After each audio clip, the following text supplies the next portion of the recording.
பழத்தோட்ட ஊழியங்கள், கர்த்தரருளின ஊழியங்கள். திராட்சை பழத்தோட்ட ஊழியங்கள், கர்த்தரருளின ஊழியங்கள். அவரில் நிலைத்திருந்து கனி கொடுப்போம், கர்த்தர் வாய்க்க செய்வார். அவரில் நிலைத்திருந்து கனி கொடுப்போம், கர்த்தர் வாய்க்க செய்வார். துதி உமக்கே, துதி உமக்கே, துதி உமக்கே என்றுமே என்றும். துதி உமக்கே, துதி உமக்கே, துதி உமக்கே என்றுமே என்றும். துதி உமக்கே என்றுமே என்றும். துதி உமக்கே என்றுமே. சிறியவனை பொழுதிலிருந்தும் எளியவனை குப்பையிலிருந்தும் எடுத்து உயர்த்தி ராஜாக்களோடும் பிரபுக்களோடும் பந்தியிருக்கச் செய்கிற அருமை ஆண்டவர் இயேசு கிறிஸ்துவின் இனிமையான நாமத்தினாலே உங்கள் யாவருக்கும் என்னுடைய அன்பான வாழ்த்துதல்கள். நீங்கள் கோடா கோடியாய் பெருகுவீர்களாக, உங்களுடைய பிள்ளைகள் கோடா கோடியாய் பெருகுவார்களாக என்று வாழ்த்துகின்றேன், ஆசீர்வதிக்கின்றேன். பிரித்துக்குரியவர்களே, நம்முடைய ஆண்டவர் நம்மை நேசிக்கிறவராகவே இருக்கிறார். அவர் ஒருபொழுதும் நம்மை வெறுப்பதில்லை. அநேக நேரங்களிலே மனிதர்கள் மேலே ஆண்டவருடைய கோபம் மூழ்கின்றது. ஆண்டவர் மனிதர்களை அடிக்கின்றார், பல பிரச்சனைகளை கொண்டு வர அனுமதி கொடுக்கின்றார். காரணம் என்ன? மனிதர்கள் தன்னை போல இருக்க வேண்டும், தன் சாயலிலே படைக்கப்பட்ட ஜனங்கள் தன்னை போல தூய்மையாக வாழ வேண்டும், தன்னை கட்டளைகளை அவர்கள் பின்பற்ற வேண்டும் என்று அவர் எதிர்பார்க்கின்றார். நான் பரிசுத்தர் ஆகியால் நீங்களும் பரிசுத்தராயிருங்கள் என்று ஆண்டவர் சொன்னார். எப்பொழுது தேவனுடைய ஜனங்கள் பாதை மாறுகின்றார்களோ, பின்வாங்குகின்றார்களோ, கர்த்தரை மறக்கின்றார்களோ, அப்பொழுதுதான் ஆண்டவர் அவர் சிட்சிக்கிறவராக, தண்டிக்கின்றவராக இருக்கின்றார். அப்படி தண்டித்தாலும் கூட அவர் என் பிள்ளைகளிடத்தில் மறுபடியும் வந்துவிட மாட்டார்களா, மறுபடியும் என்னை தேடிவிட மாட்டார்களா என்று அவர் ஆவலாய் காத்திருக்கின்றவராக இருக்கின்றார். கெட்ட குமாரன் அவ்வளவு ஒரு தவறான வாழ்க்கை வாழ்ந்தால், குடும்பத்து சொத்துக்களை எல்லாம் அவன் அழித்து போட்டாலும், அவ்வளவு கஷ்டப்பட்டு தகப்பனால் சம்பாதித்து வைத்திருந்த அந்த மரியாதையை காற்றிலே அவன் பறக்க விட்டான். தகப்பனுக்கு சிறிதளவும் அவன் லாயக்கற்றவனாக அவன் மாறி போனான். அந்த அன்புக்கு அவன் பாத்திரமே இல்லாமல் ஆகி போனான். அவன் எப்போ திரும்பி வருவான், அவன் எப்போ மனம் திரும்புவான், என் பிள்ளை எப்போ எப்படி வருவான் அப்படின்னு சொல்லி தான் அப்பா காத்திருந்தாரான். அதுதான் நம்முடைய ஆண்டவர். நாம் எப்பொழுது வருவோம் என்று அவர் காத்திருக்கின்றார். நாம் வருகின்ற பொழுது நம்மை அரவணைத்துக் கொள்ளுகிறார். மனிதர்கள் நாம் செய்த பாவங்களை குத்தி குத்தி காண்பிக்கிறனர். அதையே சொல்லிக்கிட்டே இருப்பாங்க. நீ அப்படி பண்ணல, நீ இப்படி பண்ணல, நீ அப்படி தானே பண்ண, அதனால தானே இப்படி ஆயிடுச்சு, உன்னால தானே இப்படி ஆயிடுச்சு, நீ ஏன் இப்படி பண்ணிட்ட. அதுதான் இந்த உலகத்து ஜனங்கள் சொல்லிக்கிட்டே இருப்பாங்க. ஆனால் ஆண்டவர் ஒரு பொழுதும் நம்மை குற்றப்படுத்துகிறவர் அல்ல. அவர் நம்முடைய பாவங்களை முதுகு பின்னால் அவர் எரிந்து விடுகிறார். வானத்துக்கு பூமிக்கு எவ்வளவு தூரமோ அவ்வளோ தூரமோ அவனுடைய கிருபை, கிழக்குக்கு மேற்குக்கு எவ்வளவு தூரமோ இவ்வளவு தூரமாக அவனுடைய பாவங்களை நம்மளை விட்டு அப்புறப்படுத்தினாரா. எவ்வளவு ஒரு அன்பான ஒரு ஆண்டவரை நாம் ஆராதிக்கிறோம் என்பதை இதன் மூலமாக நாம் புரிந்து கொள்ளும்படியாக நாம் அழைக்கப்படுகிறோம். பிரியத்துக்குரியவர்களே, ஆண்டவருடைய அன்பை நாம் உணராமலேயே நாம் வாழ்வோம் என்றால் நாம் கர்த்தருக்கு தூரம் போகின்றவர்களாக, சுயநலமுடையவர்களாக, பாவம் செய்கின்றவர்களாக இருப்போம். கிறிஸ்துவின் அன்பை நாம் உணருகிற பொழுதோ நாம் ருச்சிக்கப்படுகிறோம், நாம் ஆசீர்வதிக்கப்படுகிறோம், குணமாக்கப்படுகிறோம், நாம் பெரிய காரியங்களை நாம் செய்கின்றோம். தேவன் நம்மோடு இருக்கிறார் என்பதை இந்த உலகம் அறிந்து கொள்ளும்படியாக சூழ்நிலைகள் உருவாகிறது. அதனால் நம்ம ஆவியில் அனலாக நாம் இருப்போம், குளிராக இல்லாதபடி. அனலும் குளிருமாக வெதுவெதுப்பாக நம்ம இருந்து ஆண்டவரால் வாந்தி பண்ணி போடப்படுவர்களாக நாம் இல்லாதபடிக்கு நாம் ஆண்டவருக்காக வைராக்கியமாக வாழும்படியாக ஆண்டவர் அழைக்கிறார்.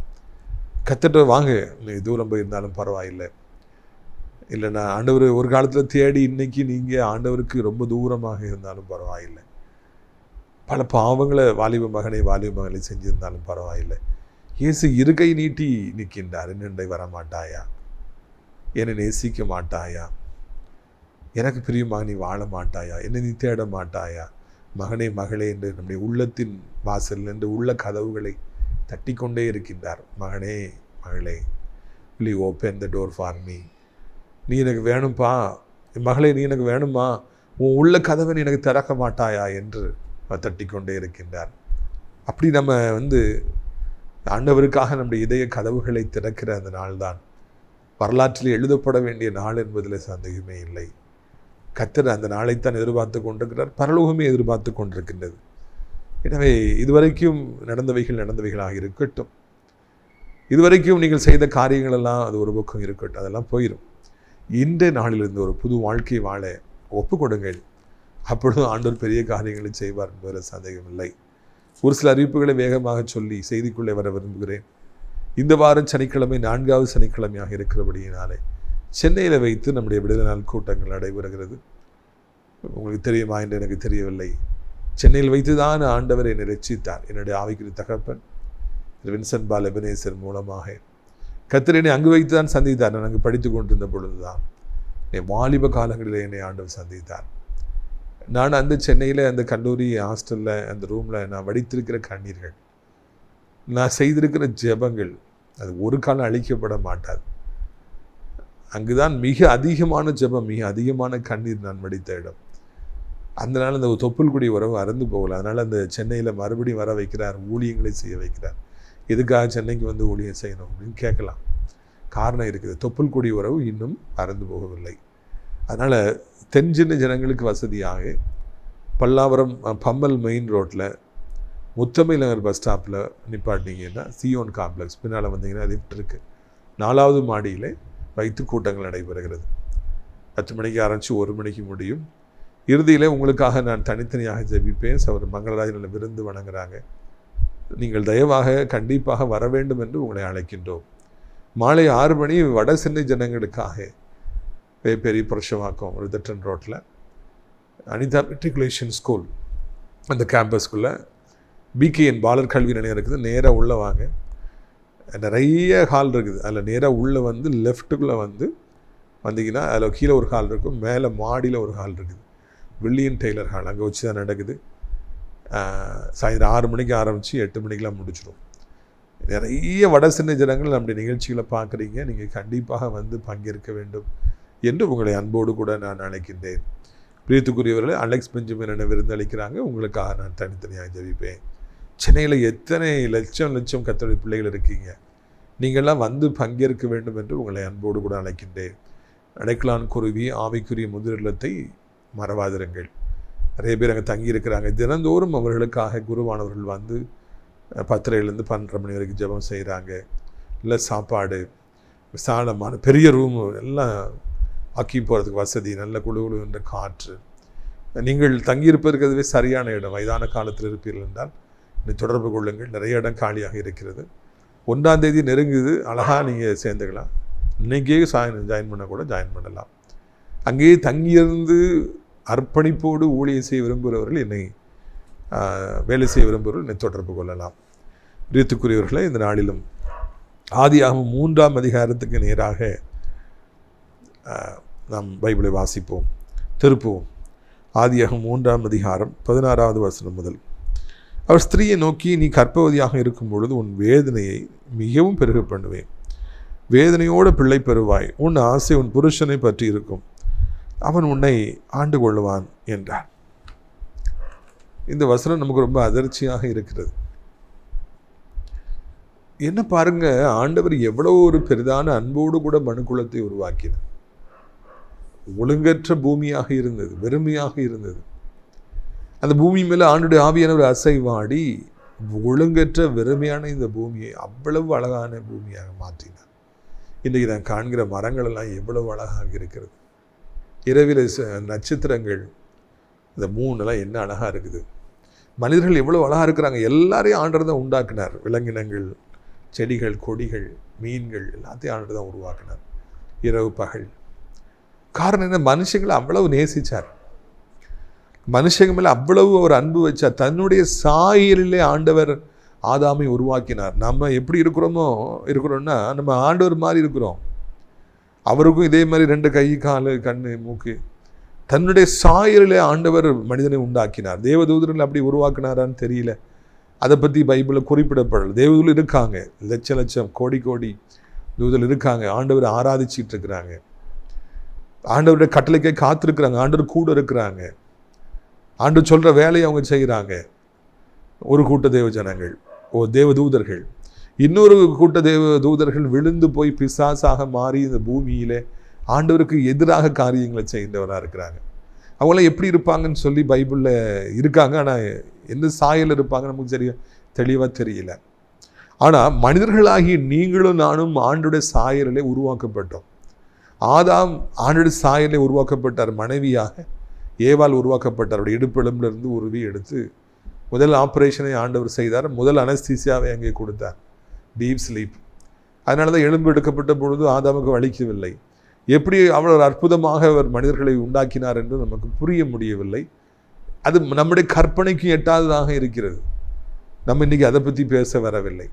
அவ்வளவு தன் சாயலை படைத்து, அவ்வளவு நேசித்து, அவர்களுக்கு எல்லா அதிகாரத்தையும் உரிமையும் கொடுத்து, தினந்தோறும் அவருடைய கைகளை பிடித்து கொண்டு உலாவி.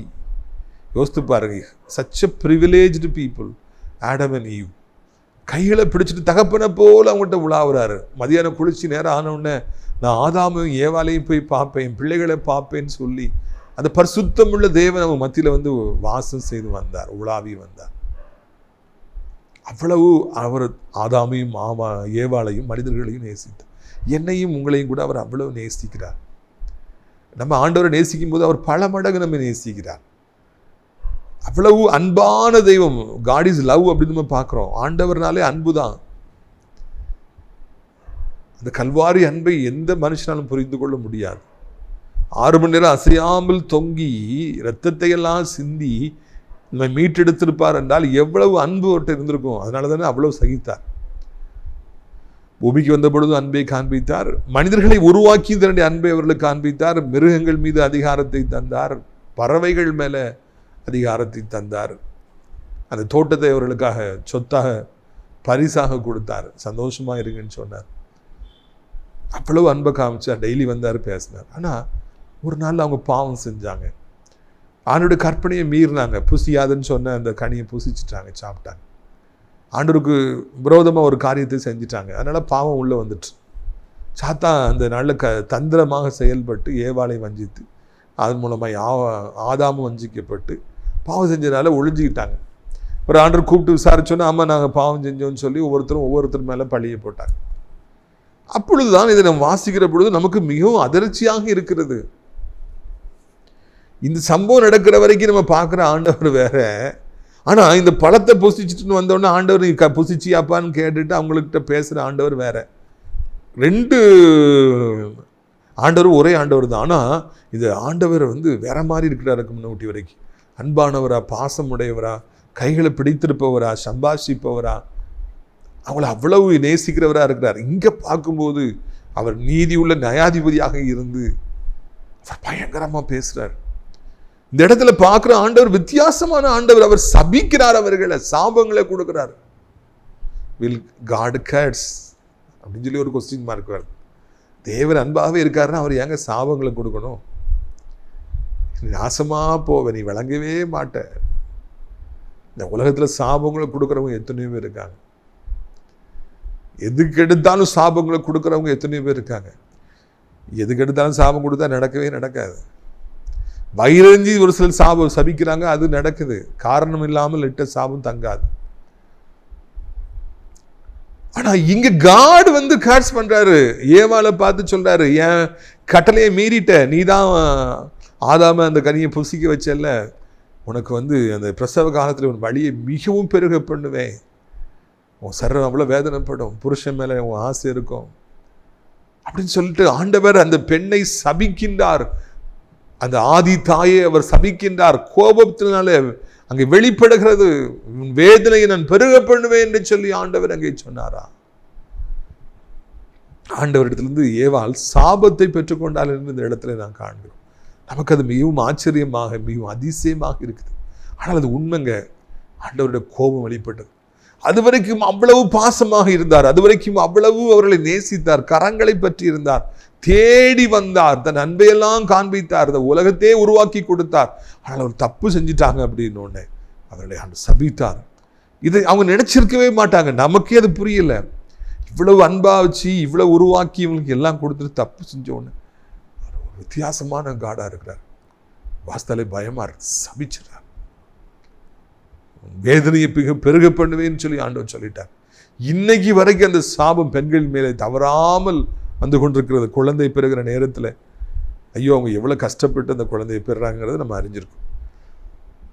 பிரியத்துக்குரியவர்களே, அப்படி என்றால் நம்முடைய ஆண்டவருடைய பிள்ளைகளாகிய நாம் ஒரு பாடத்தை நாம் கற்றுக்கொள்கிறோம். நாம் ஆண்டவருக்கு பிரியமாக வாழ்கிற பொழுது, நாம் சர்ச்சுக்கு போகிறோம், நம்ம பைபிள் வாசிக்கிறோம், ஜெபிக்கிறோம், இந்த உலகத்தில் வாழ்ந்தாலும் கூட ஆண்டவர்கிட்ட நம்முடைய இதயத்தை இணைச்சிருக்கிறோம், ஊழியம் செய்கிறோம், இயேசு நல்லவர் நம்ம சொல்கிறோம், நம்ம பாடுறோம், ஆராதிக்கிறோம், ஆண்டவருக்கு பிரியமான பாதையில் போகிறோம். அப்போ ஆண்டவர் நம்மளை தேடி வருவார், கரங்களை பற்றி கொள்வார், என் மகன் மகள்னு சொல்லி எல்லாருக்கும் காண்பிப்பார். நம்மை அதிகமாக ஆண்டவர் ஆசீர்வதிப்பார். நமக்காக நிறைய நன்மைகளை அவர் உருவாக்கி தருவார். வழி இல்லாத இடத்துல வழிகளை உண்டாக்கி தருவார். பெரிய காரியங்களை நம்முடைய வாழ்க்கையில செய்வார். நினைத்து மாற்ற முடியாத காரியங்களை, நாம் அறியாத எட்டாதமான காரியங்களை செய்கின்றார். சில நேரங்களில் தவறுகின்ற பொழுது ஆண்டவர் சிறிதும் தயங்காதபடிக்கு நீதியுள்ள தேவன் நமக்கு சில சாபங்களை தருகிறார் என்பதை இந்த இடத்துல நாம் காண்கின்றோம். ஆண்டவர் இப்படி பண்ணிட்டாரு, ஆண்டவர் இப்படி அடிச்சிட்டாரேன்னு சொல்லி நிறைய பேர் கலங்குறாங்க. எதுக்காக அவர் அப்படி செய்தார்? அவர் நீதி உள்ள தேவனாக இருக்கிறபடினால சில நேரங்களிலே நாம் சில சாபங்களை பெற்றுக்கொள்ளும்படியான ஒரு சூழ்நிலை உருவாது. நான் முதல்ல தெளிவாக சொல்லிடுறேன், ஆண்டவர் ஒருத்தர் அடிச்சிட்டாரு, அவன் செஞ்ச பாவம்தான், அவன் குடும்பம் செஞ்ச பாவம்தான் இப்படி ஆகிப்போச்சு, நம்ம யாருக்கும் நியாயத்தீர்ப்பு கொடுக்க வேண்டாம். ஒரு சிலருக்கு யோசேப்புக்கு என்ன பாவம் செஞ்சார், அவர் அப்படி ஜெயிலில் போட்டாங்க. அவர் மேலே அந்த பொண்ணியை இல்லாத பொல்லாத சொன்னார். அது ஆண்டவர் அதை அனுமதிச்சார், அவர் பக்குவப்படுறதுக்காக. அந்த தண்டனைகள், அந்த கஷ்டங்கள், சிறைச்சாலை வாசங்கள் யோசேப்பு செஞ்ச பாவத்தினால வரவே இல்லை. தாவீது சவுலுக்கு பயந்து ஓடிட்டே தெரிஞ்சார். பித்தனை போல அவர் எச்சிலை வடித்து அவர் பிதற்றி கொண்டு அவர் ஒரு கிறுக்கு பிடிச்சவன மாதிரி எழுதிட்டு செவுத்துல எழுதிட்டு இருந்தார். அது அவர் செஞ்ச பாவத்தினால அல்ல, அவரை ராஜாவாக மாற்றுவதற்கு தகுதிப்படுத்த வேண்டும் என்பதற்காக ஆண்டவர் அந்த பாடுகளை அனுமதிச்சார். ஒரு சிலருக்கு தேவன் அவரை நேசிக்கிறதுனாலையும் அவரை தகுதிப்படுத்த நினைக்கிறதுனாலையும் பாடுகளை அனுமதிக்கிறார். அதனால எல்லாருமே பிரச்சனை வந்துட்டாலே அவங்க பாவம் செஞ்சுட்டாங்க நம்ம நினைக்கக்கூடாது, அப்படி நியாய தீர்ப்பு வழங்கக்கூடாது. ஒருவருக்கும் நியாய தீர்ப்பு வழங்குவதற்கு ஆண்டவர் அதிகாரத்தை தரவே இல்லை. யூடியூப்ல போட்டு கிளிக்கிறதுக்கு ஆண்டவர் நமக்கு அந்த அதிகாரத்தை தரவே இல்லை. பிரியத்துக்குரியவர்களே, ஒரு சிலரை ஆண்டவர் அவர் தன்னுடைய ராஜ்யத்துக்கு தகுதியாக்கும்படியாக அவர் பாடுகள் மத்தியில் நடத்துறார். எல்லா தேவ பிள்ளைகளையும் அவர் பாடுகள் நடத்தி தான் அவர் சரிப்படுத்துறார். இன்னொரு பக்கம் செய்த பாவங்களின் நிமித்தமாக சண்டனைகளும் சாபங்களும் வருவதை காண்கிறோம். செய்த பாவங்கள், மனிதர்கள் செய்த பாவங்கள் அவருடைய வாழ்வில் தண்டனைகளை கொண்டு வருகிறது, சாபங்களை கொண்டு வருகிறது.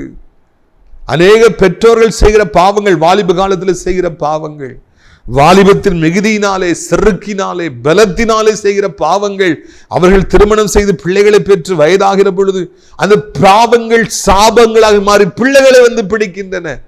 அப்பொழுது அவங்க கலங்குறாங்க, ஐயோ நான் செய்த பாவம் என் பிள்ளை மீது வந்துவிட்டது என்று சொல்லி. ஐயோ அந்த நாட்கள் நான் செஞ்சேனே, அந்த தண்டனை, அந்த சாபம், அந்த பாவத்தை அவங்க நினைக்கும்படியாக நாள்தோறும் நினைக்கும்படியான ஒரு சூழ்நிலை உருவாக்குது. எத்தனையோ பேர்கள் கலங்குகின்றார்கள், நான் தவறு செய்தேன், நான் பாவம் செய்தேன், என் ஆண்டவர் என்னை அடித்தார் என்று சொல்லி கலங்குறாங்க, சபிக்கப்பட்டு போறாங்க. இப்படிலாம் நடக்குமாங்க? ஆண்டவர் நல்ல தேவன் இப்படி அடிப்பாராங்க? கண்டிப்பாக அவர் நீதியுள்ள தெய்வமா இருக்கிற அப்படினால அப்படி செய்யறார். இங்கே ஆதாமுக்கு இடப்பட்ட சாபம் என்ன என்பதை நம்ம பார்த்தோம்னா, உன் வேதனையை நான் பெருக பண்ணுவேன். Increase the pain. உன் பாடியில உனக்கு நிறைய வேதனையை நான் பெருக பண்ணுவேன். அப்படி என்றால் பாவம் செய்கின்ற பொழுது மனிதர்கள் வியாதிகளிலே தள்ளப்படுகிறார்கள், அப்படி வேதனை பெருகின்றது. இன்னைக்கு சாபம் அப்படிங்கிறத நம்ம பார்க்கிறோம். சாபம் வந்துடுது நம்ம ஆண்டோடைய கட்டளையை மீறும் பொழுது, துணிகரமான பாவங்களை செய்யும் பொழுது, மறைமுகமான பாவங்களை செய்கிற பொழுது, நம்பிக்கை துரோகங்களை செய்கின்ற பொழுது. பாவங்கள் பலவிதமாக இருக்கு. மரணத்துக்கு ஏதுவான பாவங்கள், மரணத்துக்கு ஏதுவாக அல்லாத பாவங்கள், தெய்வத்துக்கு விரோதமான பாவங்கள், பரிசுத்தாவிக்கு விரோதமான பாவங்கள் எல்லாம் இருக்கு. அப்படியாக பாவம் செய்கிற பொழுது அங்கே வருகிற முதல் தண்டனை என்னவென்றால், வேதனையை பெருக பண்ணுவேன். I will increase the pain in your body. நம்மள ஏதோ ஒரு வியாதி ஏதோ ஒரு புண்ணு வேதனையை தாங்க முடியாம துடிக்கிறாங்க. தாங்க முடியலையே, இந்த வலி எனக்கு தாங்க முடியலையே, இந்த பாரத்தை எனக்கு தாங்க முடியலையே, இப்படி படுத்து கிடக்கிறேன்னு, எனக்கு எவ்வளோ நாள் தான் அப்படி படுத்து கிடப்பேன், தாங்க முடியலையே. வேதனை பெருகுது. ஐயோ, அது பயங்கரமாக இருக்கும். வேதனை ஒரு பாடியில் பெருகிருச்சு அப்படின்னா, ஒரு வயிற்றுக்குள்ளே பெருகிருச்சு, நெஞ்சுக்குள்ளே பெருகிருச்சு, தலைக்குள்ளே பெருகிருச்சு, கண்ணில் பெருகிருச்சு, இல்லைன்னா ஏதோ ஒரு அவயத்தில் வேதனை பெருகுதுன்னா அதை சகிக்க முடியாது, தாங்க முடியாது, அதிக துன்பத்தை கொண்டு வரும். ஒரு மனிதன் செய்கின்ற பாவங்களுக்கு முதல் காரியமாக அந்த உடம்புல வேதனைகள் பெருகுது.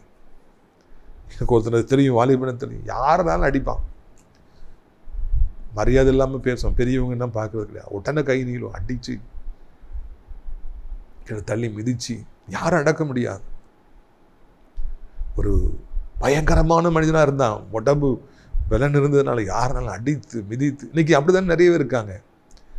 சண்டை போடுறவங்களாம் பார்த்துருக்கீங்களா? வாலிபம் இருக்கிறதுனால, பலம் இருக்கிறதுனால எத்தனை பேர் அடித்து மிதித்து என்னை யாரும் ஒன்றும் செய்ய முடியாதுன்னு சொல்கிறாங்க. அந்த வாலிபன் எனக்கு தெரியும், பயங்கரமாக அப்படி அடிப்பான், பயங்கரமாக இருப்பான். ஒரு சமயம் ஒரு விபத்தை சந்தித்து அந்த கால் முறிந்து ஆப்ரேஷன்லாம் பண்ணி அது சேரவே இல்லை, எலும்பு சேரவே இல்லை. 2-3 தடவை பண்ணாங்க, அந்த ஆப்ரேஷன்லாம் சரியாகவே இல்லை. அந்த வேதனையிலே அவன் மரித்து போனான். அந்த கால் அந்த அந்த எலும்புகள் சேராமல் அவன் துடித்ததெல்லாம் நல்ல ஞாபகம் இருக்கு. கதையே முடிச்சு போச்சு. எத்தனை பேர் அடித்தான், எத்தனை பேர் வேதனைப்படுத்தினான், பெரியவங்க மரியாதை கொடுக்கல, பார்க்கல. உடம்புல பலன்றதுனால அடி தட்டில ஈடுபட்டான். கடைசியில் அந்த எலும்புகள்லாம் சேராமல் துடித்து அவன் செத்து போனான். பிரித்துக்குரியவர்களே, அது பயங்கரமாக எனக்கு இருந்தது. ஆண்டவர் மேல இருந்து எல்லாரையும் பார்த்துக்கிட்டே இருக்கிறார். இந்த மாதிரி அடித்தடியில் இருக்கிறவங்க, பொண்டாட்டி அடிக்கிறவங்க, அம்மா அப்பாவை அடிக்கிறவங்க, யாரனாலும் அடிச்சு நொறுக்கிறவங்க, இன்னைக்கு நிறைய பேர் கட்டாவத்தை, யாரனாலும் கட்டாவத்தை போட்டு திட்டுறவங்க நிறைய பேர் இருக்காங்க. சமீபத்தில் ஒரு ஊரில் ஊழியம் செஞ்சிட்டு இரவு நேரத்தில் களைத்து போய் வந்திருக்கிறேன். ரொம்ப களைச்சி போயிருக்கிறேன். அப்போ புதுசான அந்த ஊர் டிரைவர்கிட்ட சொல்லி, ஒரு சைவ ஹோட்டல் இருந்தால் பாருங்கள். ஒரு காலத்தில் நான்வெஜ்ஜே விரும்பி விரும்பி சாப்பிட்றது உண்டு. இப்போ போதும், சைவ ஹோட்டல் போதும். புது ஊர். அப்போது மெதுவாக அவர் ஓட்டுறாரு, சின்ன இடம், நிறைய வண்டிகள் போயிட்டுருக்கு. இந்த தெரு தான், இங்கே ஒரு ஹோட்டல் இருக்குது, அங்கே ஒரு ஹோட்டல் இருக்குன்னு அவர் சொல்லி தேடிட்டு இருக்கும்போது பின்னால் ஒருத்தர் மகனை கூட்டுட்டு அந்த பைக்கில் வரார். அவர் லெஃப்ட் சைடில் வந்திருக்கார். நம்ம கவனிக்கல, நம்ம ஹோட்டலை பார்த்துட்ருக்கோம். அதில் கொஞ்சம் குழப்பாகி ஸ்லோவாகி கொஞ்சம் மெதுவாக போகணுன்னு அவருக்கு கோவம் வந்துருச்சு. அவர் வலது பக்கம் முந்திட்டு போகும்போது பயங்கர கெட்ட வார்த்தை சொல்லி, விளையாட்டெல்லாம் காமிக்கிறீங்க, பயங்கரமாக ஒரு கெட்ட வார்த்தை சொல்லி அவர் திட்டிட்டு போனார். பையன் பின்னால் இருக்கான். டிரைவர் கோவப்பட்டார். டிரைவர் நான் சொன்னேன், நீங்கள் அமைதியாக இருங்க, கத்தர் பார்த்துக்குவார் அப்படின்னு சொல்லிட்டு ஹோட்டல் போய் சாப்பிட்டோம். யோசித்து பார்த்தேன், கொஞ்சம் அந்த காரு அவருக்கு முன்னால் இடைஞ்சலாக வந்த உடனே ஒரு கெட்ட வார்த்தை, பயங்கரமான கெட்ட வார்த்தை. உள்ளே இருப்பது ஊழியக்கார், கத்துடைய ஊழியக்காரன், கத்துடைய ஊழியத்தை செய்துட்டு களைச்சி போய் வந்திருக்க ஊழியக்காரன், என்ன வேணுக்குன்னு பண்ணவே இல்லை. ஆனால் சகிக்க முடியாமல் ஒரு கெட்ட வார்த்தை. இன்னைக்கு கெட்ட வார்த்தை பேசுகிறவங்க எவ்வளோ பேர் இருக்காங்க தெரியுமா? அடுத்த ஆட்களை அடிக்கிறவங்க எத்தனை பேர் இருக்காங்க தெரியும்? மொட்டை கடிதங்கள் எழுதுறவங்க எத்தனை பேர் இருக்காங்க தெரியுமா? தங்களுடைய அதிகாரத்தை பயன்படுத்தி வேலை பார்க்குறவங்களை கசக்கி பிழிகிறவங்க எப்படி இருக்காங்க தெரியுமா? அற்பமாக பேசுகிறவங்க, கேவலமாக பேசி வாயால தூஷிக்கிறவங்க எவ்வளோ பேர் இருக்காங்க தெரியுமா? ஆண்டவருடைய தண்டனை வருகிறது. வேதனை பெருக பண்ணுவேன். இந்த வேதனை பெருக பண்ணப்பட்ட பிறகு, வயது ஆன பிறகு, வியாதிகள் வந்த பிறகு, உடம்புல அது பயங்கரமான பிரச்சனையை ஏற்படுத்தும் பொழுது தாங்க முடியாமல் அவங்க தவிக்கிறாங்க. ஆண்டவர் மேலேருந்து பார்த்துக்கிட்டே இருக்கிறாரு. எல்லா மனுஷங்களும் எப்படி வாழ்றாங்கிறத பார்த்துக்கிட்டே இருக்கிறாரு. தவறு செய்யும் பொழுது சாபங்களை கொடுக்குறாரு. அது தெரியாது, உடனே தெரியாது. ஒரு நாள் வரும் பொழுது சாபம் பிடிக்கிறது. சாபம் வீட்டு வாசல் படுக்கும் என்று சொல்லி இதே ஆதியாகமங்களை நம்ம வாசிக்கிறோம். ஒருவேளை இன்றைக்கு நான் செய்த பாவத்தின் விளைவாக நம்முடைய சரீரத்தில் வேதனை பெருகி இருக்கிறதோ என்று சிந்தித்து பார்க்கும்படியாக நாம் அழைக்கப்படுகின்றோம். நீ செஞ்ச பாவத்தினால்தான் உங்களுக்கு இப்படி ஆயிடுச்சு நான் சொல்ல வரவே இல்லை. ஒருவேளை அது ஆண்டவர் நம்மளை தகுதிப்படுத்தலாம், புடமிடலாம். நான் ஏற்கனவே சொன்னேன், அந்த கேட்டகரியில் நீங்கள் இல்லாமல் இருக்கலாம், அல்லது அந்த கேட்டகரியில் இருக்கலாம். ஓகே, கர்த்தர் உங்களை ஆசீர்வதிப்பார். ஆனா செஞ்ச பாவத்தின் விளைவாக இன்னைக்கு நாம் சபிக்கப்பட்டு விட்டோமோ, நம்முடைய அவயங்கள் சபிக்கப்பட்டு விட்டனவோ, அதனாலதான் செயல்படலையோ, வேதனை தாங்க முடியலையோ, சிந்தித்து பார்க்க நாம் அழைக்கப்படுகிறோம். அப்படி இருக்குன்னா ஒன்றும் கவலைப்படாதீங்க. ஆண்டவர்கிட்ட நீங்க வாங்க. ஆண்டவரே, நான் தெரியாம செஞ்சுட்டேன், எத்தனையோ பேரை வேதனைப்படுத்திட்டேன், கெட்ட வார்த்தை நான் பேசிட்டேன், எவ்வளவோ அநியாயங்களை செஞ்சேன், உண்மைதாய்யா, என்னை மன்னியும் சொல்லி ஆண்டவர்கிட்ட கேளுங்க, அழுங்க. அப்பொழுது அவர் பாவங்களை மன்னிப்பார், அவர் நிச்சயமாக சுகப்படுத்துவார். பிரியத்துக்குள்ள 2வது அங்கே பாருங்க, நம்ம வாசிக்கிறோம்.